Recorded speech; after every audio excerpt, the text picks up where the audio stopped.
Сайн байцгаана уу? Руна ТV согта тавтай мэрэлцгаано. Өнөөдөр та бүхэндээ Австралид гарсан хэргийг ярих гад бэлтгэлээ. 1997 оны 8 дугаар сарын 27 оны өдөр Австралийн ойд 2 гал сөнөөгч томоохон хэмжээний ойн төмрөөс урьдчилан сэргийлэхийн тулд хуурайн авч модны мөчрийг урьдчилан шатаах ажлыг хэд хэдэн өдрийн турш хийж байжээ. Тэгтэл нэгэн гал сөнөөгч нурам дундаас хагас шатсан хуучин аяллаа цүнх байгааг олж харан гайхаад онгойлгоод үзтэл аяллаа цүнхэн дотроос хагас хайлсан хар гялгаруутан дотор хүний гавлын яс харагдаж шатсан хувцснуудын дундаас урт чөмгөний яс үзэгддэг. Ингээд сандарсан гал сөнөөгч бол мэдээж цагдаад яаралтай дуудлага өгж дуудлагаар ирсэн цагдаа нар олдсон цогцсыг шалгахын зэрэгцээ өөр хохирогч байхгүй байгаасаа хэмээн найдаж ойр орчмыг нэгэнгүй шалгах ажилдаа орцгоодог. Гэвч харамсалтай нь холгүй нэгэн газраас арай том хэмжээтэй өөр нэгэн хуучин аяллаа цүнх дахин олддог. Эдгээр цүнхнүүдийн байрлалыг ажил хин нэгэн дээд талын замаас доош ойроо шидсэн байх магадлалтайг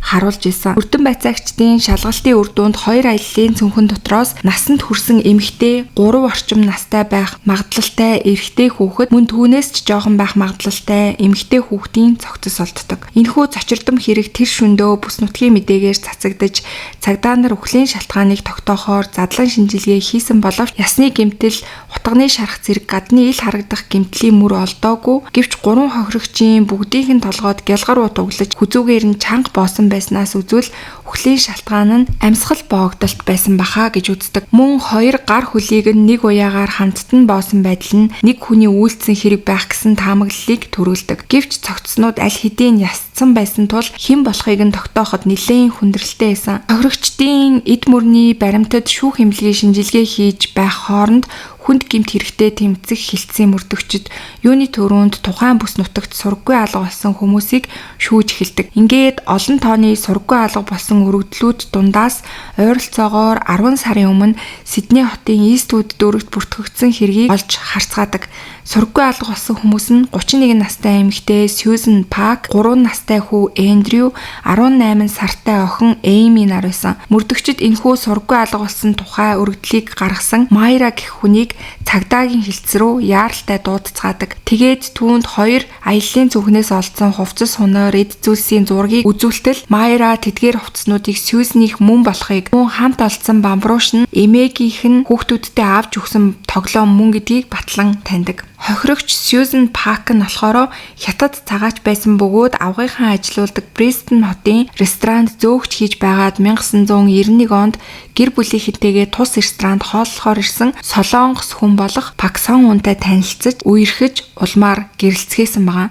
Сонгуун нь аав ээж мөн дээр нь дурдсан хэргийн талаар мэдээлсэн дүү Майрагийн хамт Австралид цагаачлан ирсэн Солонгос гэр бүл байсан. Майрагийн гэрчилснээр сонгууны ээж буюу Сьюзений хадам ээж нь Сьюзений хятад хүн гэдэг шалтгаанаар түүнд тиймч таатай ханддаггүй байсан. Харин Майра бол өөр хүний нутагт ганцаардаж байх үедээ өөртөө чицүү шахуу Сьюзенийг төрсөн их дүүшигээ санаж тэдний харилцаа бол маш сайн байсан гэж байгаа. 1996 оны 10 дугаар сарын 28-ны өдөр Майра Сьюзен болон түүний 2 жоохон дүүнер нь хэдэн өдрийн турш холбоо барихгүй байна хэмээн цагдаагийн хилцс рүү уцтдаг. Ер нь бол тэд маш дотн байнга холбоотой байдаг байсан болохоор ийм удаа хугацаанд сургаггүй болж байсан тохиолдол ерөөсөө байгаагүй гэж Майра хэлдэг. Ойрмогхон тэрээр нөхөртөөгөө муудалцсны улмаас амиа хорлохыг завдсан хэрэг гарсан бөгөөд тухайн үед хүртэл Майра руу уцтаж хүүхдүүдийг минь сайн харж хандаарай гэж гуйж байсныг Майра дурддаг. Тэгээд Майра хэлэхдээ гэрт нь очиод бүх зүйл сайн байгаа эсхийг шалгаад өгөөч гэж цагдаа нараас хүсдэг. Ингээд Майрагийн хүсэлтээр бол мөрдөгчд шууд л Иствуд дэх Сьюзений байр нь очицгоодог. Гэвч байрны хаалгыг нээж өгсөн хүн нь Сьюзений нөхөр Сонгуун байсан. Мөрдөгчд ирсэн шалтгаанаа тайлбарлаж дүүн эхнэр болон дүүнэрийг нь холбоо барихгүй байна. Очиж шалгаад өгөөч гэсэн учраас ирлээ гэд хэлэхэд Сонгуун хэлэхдээ эхнэр хүүхдүүдээ Брисбенд суугаа авгынх руугаа явсан гэж хэлдэг. Сонгуун эхнэр хүүхдүүдийнхээ хамт Брисбенд шинэ амьдрал эхлүүлэхээр төлөвлөж байгаа гэж мөн хэлээд гэрт үлдсэн тавилгануудаа цэгцэлж дуусаад өөрөө ч удахгүй Брисбен руу араас нь явах гэж байгаа гэж цагдаа нарт тайлбарладаг. Мөрдөгчдийн нүдээр харахад ч гэрийн доторх байдал яг л нүүх гэж байгаа айл шиг эмх замбраагүй харагдажсэн. тодорхой хизээ явах вэ гэсэн асуултанд ямартай ч маргааш хүртэл бол энд байна гэсэн хариултыг Сонгуун өгдөг. Ингээд мөрдөгчд бол ямар нэгэн зүйл сэжиглэлгүйгээр тэр өдөр цагдаагийн хилцс рүүгээ буццаадаг. Гэвч эндээс бол асуудал үүсч эхэлсэн. Хилцс дээрээ буцаж ирсэн мөрдөгчдийн нэг нь Сонгууныг үнийн ярьсан эсхийг тодруулахын тулд Брисбенд суугаад Сьюзаны авга руу холбоо барихад авга нь тэр чинь юу гэсэн үг вэ гэж маш их гайхдаг. Түүнчлэн сүүлийн 6 сарын хугацаанд Сьюзантэй огт холбоо бариагүй, түүний хаана байгааг огт мэдэхгүй гэж нэмж хэлдэг. Сьюзаны авга болон Сонгуун нарын үг зурж ямар нэгэн зүйл буруу тишээ эргэснийг гадралсан мөрдөгчд Сьюзаны байранд дахин очиход маргааш хүртэл нь байна гэж хэлжсэн Сонгуун аль хэдийн ялга болсон байсан. Анх Сьюзаны байранд очихдоо нэг их сүртэй зүйл биш байхаа гэж бодож байсан мөрдөгчдийн бодсноос эсрэгээр нөхцөл байдал улам ээдрээтэй болж эхэлдэг. Мөрдөгчд юуны түрүүн нутгийн оршин суугчдаас судалгаа авч эхлэхэд азар энэ газар нь Солонгос таун буюу солонгосчуудын төвлөрсөн хороолол байсан болохоор оршин суугчид бие биетэйгээ байнга холбоотой байдаг гэсэн. Мөрдөгчд Сьюзантэй дотн байсан нэг гүшүүс нь түүнийг сураггүй алга болсноос 11 хоногийн өмнө буюу 10 дугаар сарын 16-ны орчим Сьюзаныг хамгийн сүүлд харсан гэсэн мэдээллийг авдаг. Тухайн үед Сьюзан нөхөр Сонгуунтайгаа эргэж нийлж магадгүй гэж хэлж байсан мөрдөн байцаалтыг үргэлжлүүлэх явцад мөрдөгчд Сьюзаны сураггүй алга болсон хэргийг тойрсон, тухайн хавьтай аль хэдийн нууц биш болсон байсан олон янзын цуу яриаг олж мэддэг. Ойрмогхон Сьюзан амиа орлохыг завдсан хэрэг гарсан байсан. Сьюзаны хатам дүү Майра хэргийн газарт хурдан ирж азар байдлыг зохицуулж түүний амь насыг аварч чадсан. Энэ тухай цуу яриа эргэн тойронд нь маш хурдан тархсан байсан. Түүнийг ийм буруу сонголт хийхэд хүрсэн шалтгааны талаар олон яриа байсан. Нөхөр Сонгуун нь араар тавьснаас болсон гэх яриа бол давмгаалж исэн. Сьюзан алга болсноос 1 сар орчмын өмнө тэрээр нөхөр Сонгуунаа өөр эмэгтэйтэй уулзаж байгааг олж мэдсэн байгаа. Нөхөр нь шөнийн ээлжинд ажиллаж байсан тул хэсэг хугацаанд найзынхаа гэрт байна гэж их нэртэй хэлээд гэртээ хэд хоног ирдэггүй байсан. Гэхдээ үнэндээ бол Дэми гэх солонгос эмэгтэйтэй араар тавьж байсан гэдэг нь бол сүүлд ил болсон. Сьюзан бол энийг мэдээд маш ихээр хилэгнэж бүр Дэмигийн гэрт хүртэл очиж исэн байгаа. Гэвч түүнийг угтсан Дэми бурууга хүлээх нь байтугай харин ч чи өөрөө Сонгуунаас сал гэж бүр түүн рүү хэлж исэн. Үүнээс болоод Сьюзан хэсэг хугацаанд хууралт болон хардалтаас болж маш их шаналж эцэст нь архинд их хэмжээний нойрны юм найруулад ууж амиа хорлохыг оролцсон байсан байгаа. Сьюзан амиа хорлохыг завдснаас хойш 2-7 хоног орчмын дараа Сьюзан болон хүүхдүүд нь алга болоход түүнийг нөхрөөсөө болоод хаан нэг дээрөө зүгтэж энэ удаад хүүхдүүдтэйгээ хамт амиа хорлсон байж магадгүй гэсэн яриач мөн гарсан байсан. Гэвч мөрдөгчдийн олж мэдснээр тэрээр хөрштөө нөхрөө эргэж ирэхийг хүлээж байна гэж хэлсэн байсан төдийгүй өмнө нь амиа хорлохыг завдахдаа хатам дүүрүүгээ уцтаж хүүхдүүдэд захиж үлдээж байсан зэргээс нь үзвэл хүүхдүүдтэй тийм хайртай байсан эмэгтэй хүүхдүүдтэйгээ цуг амиа хорлно гэдэг нь бол арай л таарахгүй байна гэж цагдаа нар дүгнэдэг. Гэвч цуу яриа үүгээр зогссонгүй Сонгуун тухайн хавьда алдартай маш хүнд хэлбэрийн мөрөөтэй тоглоомын донтогч байсан гэдэг нь мөн ил болдог. Хэдэн сарын өмнө Сиднейд казино нэгдснээс хойш тэрээр бүр өдөр алгасахгүй казино руу гүйдэг байсан байгаа. Тухайн үед Австралийн солонгос хороололд мөрөөтэй тоглоомонд донтсон солонгосчууд руу чиглэсэн солонгос эзэнтэй хууль бус мөнгө хүлээлт буюу өндөр хүүтэй мөнгө зээлдэг ийм зүйл бол газар авсан байсан. Эдгээр мөнгө хүлэгчдийн арга барил бол маш хэрцгий байсан бөгөөд мөнгөө хугацаанд нь төлөхгүй л бол анхаа этгээдүүдийг явуул зээлдэгчдийг зодож дарамтлах явдал байн гардаг байсан. Солонгос хүний ажилуулдаг хууль бус мөнгө хүүлдэг газарт залуу солонгос залуусыг зодож буй бодит бичилгүүд ч нэлээд тархсан байсан. Түүнчлэн эдгээр зээлдэгчдийн эхнэр охидыг нь бие үнэлэгчдийн газар худалдаж мөнгийг нь хүртэл төлүүлдэг.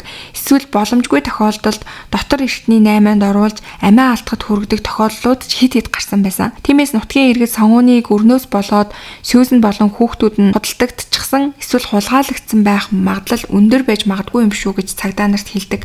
Үүний улмаас мөрдөгчд Сьюзан болон хүүхдүүдийн зургийг бариад ойр орчмын бие үнэлэх газар цэгүүдээр нэгжиж явдаг. Гэвч эцэст нь түүнийг таних ч юм уу хаана байгааг нь мэдэх нэг ч хүнийг олж чадаагүй. Үргэлжилсэн мөрдөн байцаалтанд онцгой үр дүн гараагүй учраас хэд хэдэн таамгууд бол хумигдаж эцэст нь нөхцөл байдлын хувьд Сонгуун хамгийн с ิจ гтэй хүн болж үлддэг. Мөрдөгчд алга болсон Сонгууныг олохын тулд мөрдлөгөө эхлэн тэд юуны төрөнд Сонгууны нууц амраг Дэмигийн байр руу очисон боловч тэнд мөн хинч үлдээгүй Дэми бас алга болчихсон байсан. Аль хэдийн Сонгуун төдийгүй Дэмич бас алга болсон учраас мөрдөгчд Гал болон нисэх онгоцны буудалд сонгуун Дэми нарын бичиг баримтыг шилжүүлэн улс хооронд зорчихыг нь хянах жагсаалтанд бүртгүүлдэг. Тэгтэл маргааш нь буюу 10 дугаар сарын 29-ний өдөр хил хамгаалах албанаас цагдаагийн хилцэр уцтан сонгуун болон Дэми нар тухайн өдрийн нисэх бүртгэлд байна гэсэн мэдээллийг хэлж өгдөг. Мөрдөгчид холбооны цагдаагийн газраас тусламж хүсэж сонгуунаас Сьюзен болон хүүхдүүдийн хаана байгааг дахин нэг асууж өгөхийг гуйдаг. Азар холбооны цагдаа нар хөөхөд бэлэн босон онгоцонд орцгоож сонгуунтай уулзаж амьдсан.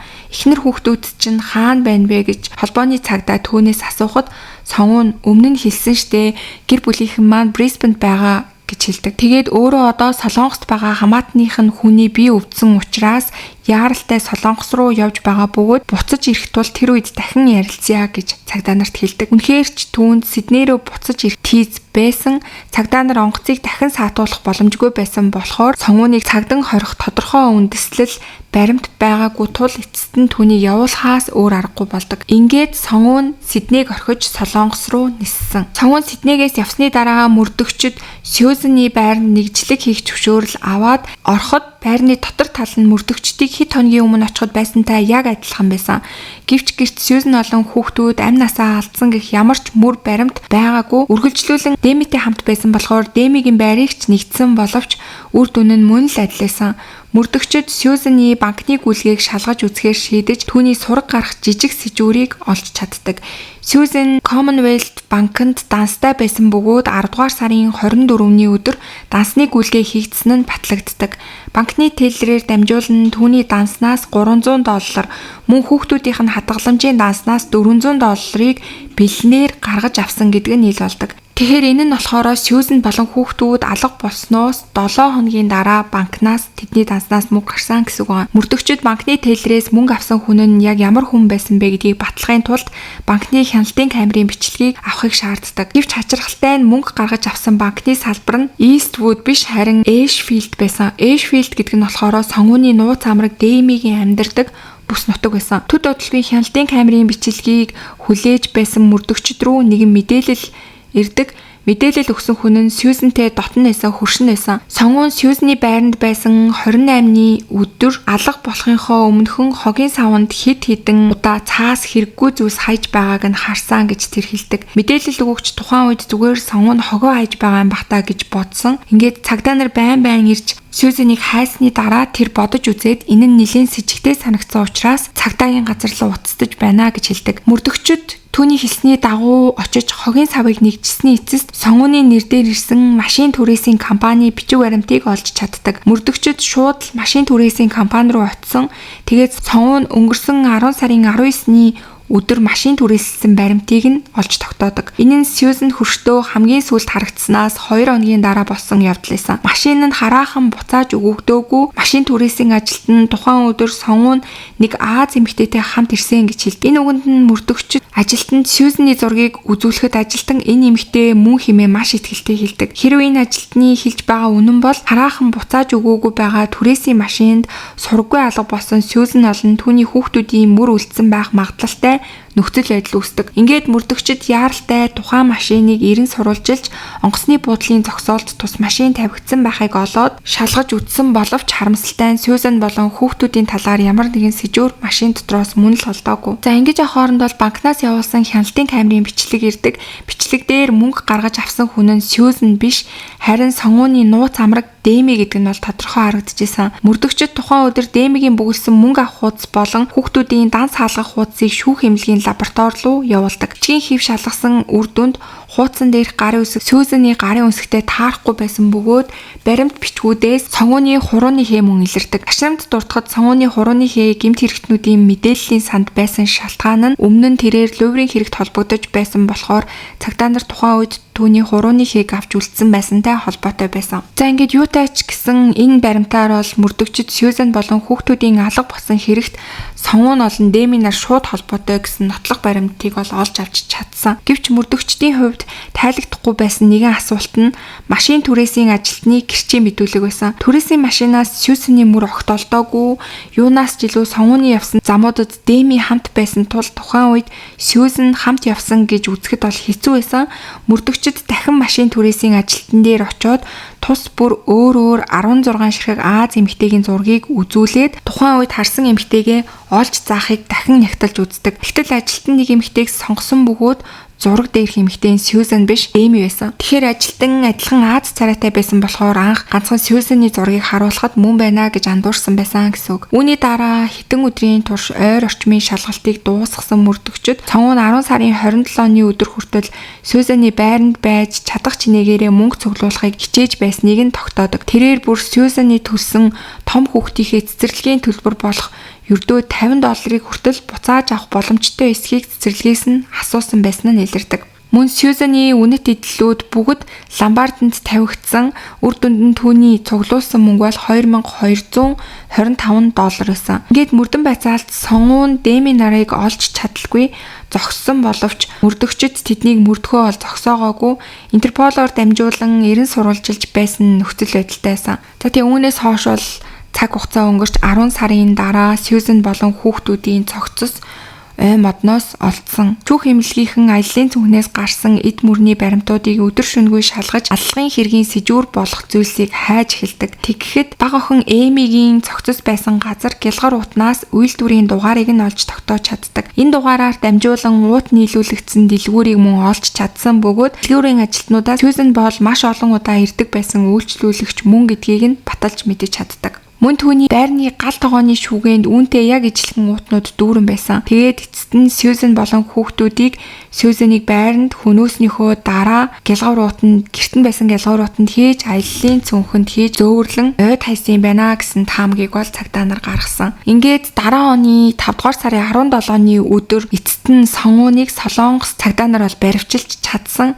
Ингээд түүнийг бол баривчлаад Австрали руу жир албатан авчирдаг. За түүнийг авчирсныхаа дараа бол мэдээж яагаад эхнэр болон хүүхдүүдээ хөнөөсөн нууц амрагтайгаа Солонгос руу явах бодолтой байсан бол заавал аллаа үлдэх шаардлагагүй байсан гэгээ түүнээс асуусан. Тэгэд бол сонгуун ямар ч үг хэлэхгүй огт мэдүүлэг өгөхөөс татгалцаар байсан. За сонгууны хувьд бол ингээд Австрали руу шилжигдсэн боловч нууц амраг Дэми нь бол шууд холбогдох с 'ижиг байхгүй гэсэн шалтгаанаар Солонгост үлдэж Солонгосын цагдаагийн хэлцэст байцаагдчихсан. Тэрээр сонгуунтай айл хэдийн салсан харилцаатай гэж өөрийгөө хэлжсэн. Тэгээд цагдаа нартай идэвхтэй хамтран ажиллах хүсэлтэй байгаагаа илэрхийлж өөрт тохиолдсон бүх зүйлийг илэн далангуй ярьж өгдөг. За тэгээд Дэми болохоор мэдүүлэгтээ юу гэж ярьж байгаа вэ гэх юм бол 10 сарын 17-ны өдөр сонгуун хүүхдийн тэтгэмжийн байгууллагаас цагтл хүлээж авсан гэсэн. Сьюзан 2 хүүхдийнхээ тэтгэмжийг шаардсан байсан. Эми нарийн учрын шалтгааныг нь мэдэхгүй ч цагтлыг уншмагцаа сонгуун маш их ууралсан.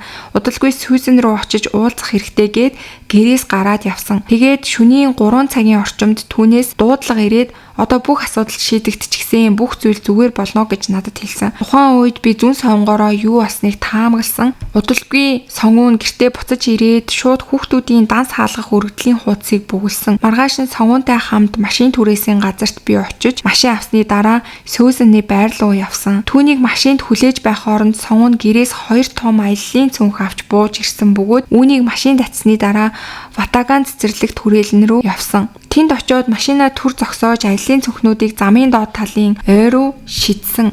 Үүний дараа тэр хоёр Сиднейд буцаж ирсэн бөгөөд Дэми сонгууны даалгаснаар банкнд очиж мөнгө гаргаж аваад түүнд өгсөн гэж хэлж байгаа. Сонгуун түүний авчирсан мөнгийг бүгдийг нь аваад казино руу орж бүх мөнгөө үрж дуусгаад Дэмитэй хамт Солонгос руу буцсан гэж тэр хэлж байгаа. За ингээд нууц амраг Дэми наллаад шууд оролцсон баримт байгаагүй тул хуурамч гарын үсгээр банкны гүйлгээ хийсэн гэсэн луурын хэрэгтэл татагддаг. Тэгээд тэрээр шүүх хурал дээр сонгууны эсрэг гэрчээ мэдүүлэг өгөх барьцаагаар ялаас чөлөөлөгдөх саналыг бас цагдаа нараас авсан байгаа. Үүнийг зөвшөөрсөн Дэми Австралид биеэрээ ирж сонгууны эсрэг гэрчилсэн бөгөөд цагаатгагдаж Солонгос руу буцсан. Харин Пак сонгууны хувьд бол эцсээ хүртэл дуугүй байж өөрийгөө гин буруугүй хэмээн зүтгэсээр л байгаа. За тэгээд шүүх хурал бол мэдээж болоод шүүх хурлаас түүнд эхнэр Сьюзан, хүү Эндрю, охин Эми нарыг хөнөөсөн хэрэгт нь 26 жилийн хорих ялыг оноосон байгаа. 3 хүний амь насыг хөнөөсөн гэхэд бол 26 жил гэдэг бол нэлээд бага бас надад санагдсан. За ингээд өнөөдрийн та бүхэнд бэлтгэж хүргэж байгаа хэрэг маань энд хүрээд өндөрлөлөө. Үнэхээр харамсалтай нууц амраг мөрийтэй тоглоом мөнгнөөс болж өөрийнхөө эхнэр хүүхдүүдийн амь насыг хөнөөсөн бяцхан 3 настай 18 сартай 2 хүүхдийнхээ амь насыг хөнөөсөн үнэхээр харгас хатуу маш аимшигтай юм хэрэг байлаа. За тэгээ та бүхэн маань энэ хэргийг сонсоод өөрт төрж байгаа сэтгэгдлүүдээ би бинтийгээ хуваалцахыг хүссэн, анхааруулахыг хүссэн зүйлсүүдээ комент хэсэгт бичиж хуваалцаарай. Мөн сувг дээрээ лайк, subscribe дарахаа битгий мартаарай. Удахгүй бүгдээрээ дараагийнхаа дугаараар уулзцгаая.